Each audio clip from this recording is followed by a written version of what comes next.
नमस्कार दोस्तों, कैसे हैं आप लोग। आशा करते हैं कि आप लोग बहुत ही अच्छे होंगे। देखिए, आज हम आप लोग के बीच हिस्ट्री का एक बहुत ही अच्छा टॉपिक इस्लाम धर्म लेकर आए हैं। आप लोग ध्यान से इस चीज को देखिए। इस्लाम धर्म में जितने भी छोटी छोटी बातें हैं, सारा चीज आज हम आपको बता देंगे। आप लोग सिर्फ वीडियो को शुरू से लेकर अंत तक देखिए, ताकि आपको कोई भी छोटा छोटा बातें जो है मिस ना हो। देखिए, सबसे पहले जानते हैं कि इस्लाम धर्म का जो स्थापना हुआ था वो 610 ईस्वी में 610 ईस्वी में हुआ था, हजरत मोहम्मद साहब के द्वारा। इस्लाम धर्म का स्थापना 610 ईस्वी में हजरत मोहम्मद साहब के द्वारा हुआ था। हजरत मोहम्मद साहब का जो जन्म था वो 570 ईस्वी में मक्का में हुआ था, और इनके माता का नाम था अमीना बेगम। इनके माता का नाम था अमीना बेगम और इनके पिता का नाम था अब्दुल्ला और इनके चाचा का नाम था अबू तालिब,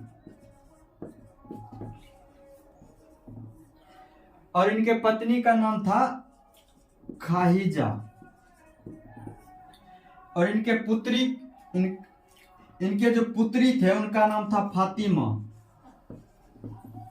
और इनके दामाद का नाम था अली, और इनके जो नवासा थे, मुस्लिम धर्म में नवासा बोला जाता नाती को। नाती जो था वो हसन था, हसन और हुसैन। तो मित्रों देखिए, हजरत मोहम्मद साहब का जो ये जन्म हुआ था वो 570 ईस्वी में मक्का में हुआ था, और इनके माता का नाम था अमीना बेगम, और इनके पिता का नाम था अब्दुल्ला, और इनके चाचा का नाम था अबू तालिब, और पत्नी का नाम था खाइजा, और पुत्री का नाम था फातिमा, और दामाद का नाम था अली, और इनके नाती का नाम था हसन और हुसैन। यहाँ तक मित्रों आप लोग समझ गए होंगे। अब देखिए आगे, हजरत मोहम्मद साहब का जो विवाह हुआ था वो 25 वर्ष की आयु में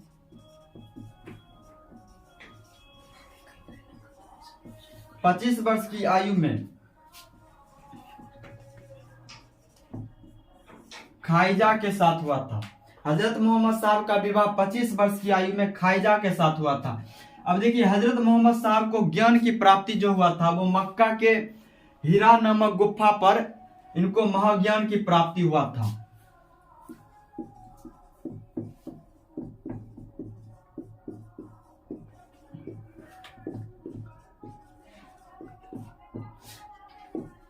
इनको ज्ञान की प्राप्ति मक्का के हीरा नामक गुफा पर हुआ था।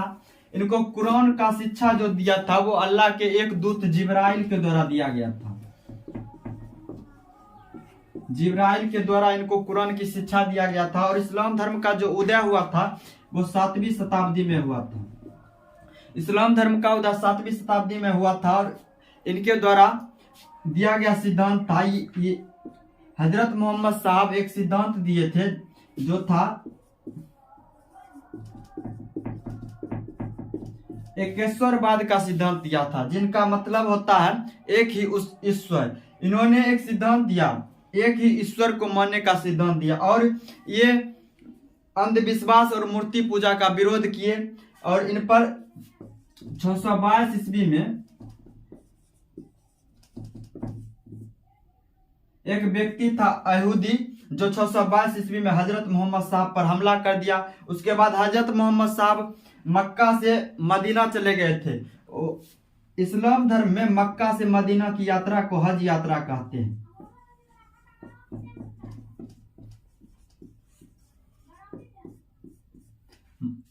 जब हजरत मोहम्मद साहब पर 622 ईस्वी में यहूदी हमला कर दिया, उसके बाद हजरत मोहम्मद साहब मक्का से भागकर मदीना चले गए थे। इस्लाम धर्म में मक्का से मदीना की यात्रा को हज यात्रा कहा जाता है। और इस्लामिक कैलेंडर, एक इस्लामिक कैलेंडर है हिजरी संवत, उसका शुरुआत किया था तृतीय खलीफा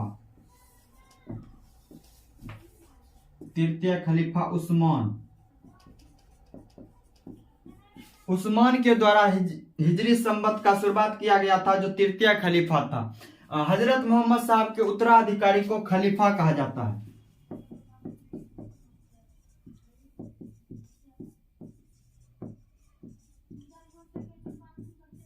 हजरत मोहम्मद साहब के उत्तराधिकारी को खलीफा कहा जाता है। इसी खलीफा में से तीसरे नंबर के जो खलीफा थे वो उस्मान थे और इन्हीं के द्वारा हिजरी संवत का शुरुआत किया गया था। देखिए हिजरी संवत का जो प्रथम माह है उसे कहा जाता है मुहर्रम। हिजरी संवत का प्रथम माह जो होता है वो मुहर्रम होता है और अंतिम माह जो होता है वो जिलहिज होता है।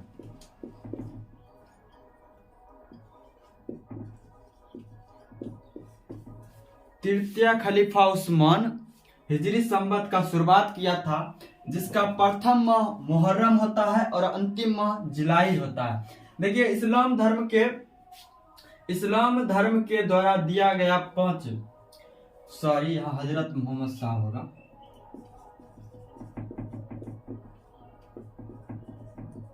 हजरत मोहम्मद साहब के द्वारा दिया गया इस्लाम धर्म को मानने के लिए 5 तरीके बताए थे हजरत मोहम्मद साहब, जिसे 5 स्तंभ कहा जाता था। वो है रोजा, कलमा, नमाज, हज यात्रा और जकात। ये जो जकात है वो एक प्रकार का धार्मिक कर्म है। ये इस्लाम धर्म से संबंधित लोग इस कर को देते हैं। देखिए अब हजरत मोहम्मद साहब का जो मृत्यु हुआ था वो 632 ईस्वी में मदीना में हो गया। इनके मृत्यु के बाद हजरत मोहम्मद साहब के मृत्यु के बाद खलीफा के रेस में जो था इनका दामाद था अली। खलीफा के रेस में इनका दामाद अली था, लेकिन ये जो अबू बकर है, ये अबू बकर इस्लाम धर्म का अगला खलीफा बना। खलीफा के रेस में था अली और बन गया अबू बकर। देखिए जैसे ही अबू बकर इस्लाम धर्म का अगला खलीफा बना, इस्लाम धर्म 2 भागों में बट गया, एक शिया और दूसरा सुन्नी। जो लोग अपना पहला खलीफा अली को माना वो शिया कहलाया। जो लोग अपना पहला खलीफा अली को माना वो शिया कहलाया, और जो लोग अपना पहला खलीफा अबू बकर को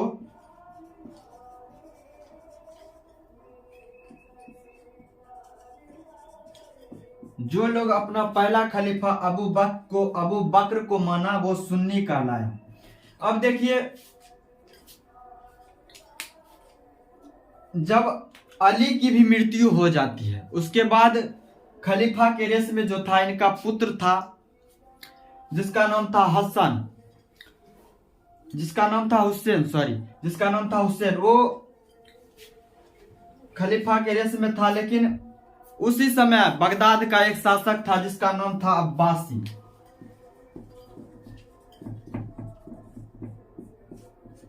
अली के मृत्यु के बाद खलीफा के रेस में जो था वो इनका पुत्र था हुसैन। उसी समय बगदाद का एक शासक था जिसका नाम था अब्बासी। ये बगदाद का शासक था। ये क्या किए, शियाओं के द्वारा एक संदेश भेजाकर अली हुसैन को अपने पास बुला लिए। शियाओं के द्वारा संदेश भेजाकर हुसैन को अपने पास बुला लिए और इनकी हत्या कर दिया। उसके बाद सुन्नी समुदाय के जो लोग थे वो शिया को हुसैन का हत्यारा मानने लगा और लगभग 200 वर्षों तक शिया और सुन्नी में आपस में जंग चलता रहा। और शिया समुदाय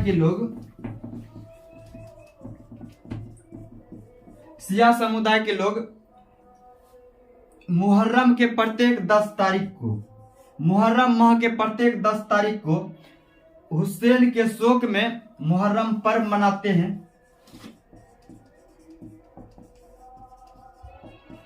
मुहर्रम पर्व मनाते हैं शिया समुदाय के लोग हुसैन के शोक में। और ये सुन्नी जो है, सुन्नी इस पर्व को हराम मानता है।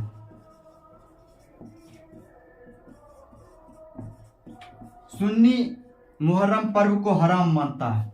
अब देखिए इस्लाम धर्म में 9वीं शताब्दी में एक नए सूफीज़्म की स्थापना हुआ और ये सूफीज़्म के जो लोग थे वो न तो अबू बकर को अपना पहला खलीफा मानते थे और ना ही अली को अपना पहला खलीफा मानते थे। ये लोग सूफीज़्म के जो लोग थे वो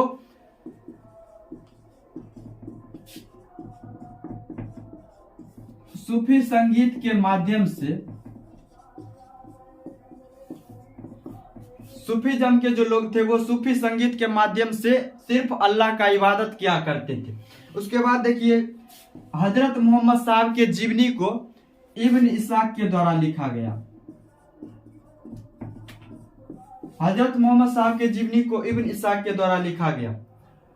ये क्वेश्चन बहुत बार पूछा गया एग्जाम में कि हजरत मोहम्मद साहब के जीवनी को किसके द्वारा लिखा गया, तो इब्न इसाक के द्वारा लिखा गया। तो दोस्तों आज ये इस्लाम धर्म जो था वो पूरा आप लोगों के बीच ये समाप्त हो गया है और मैं आप लोगों के बीच एक छोटा सा शब्द बोलकर आज का ये क्लास समाप्त करता हूं कि पढ़ना भी तुम्हें होगा और लड़ना भी तुम्हें होगा।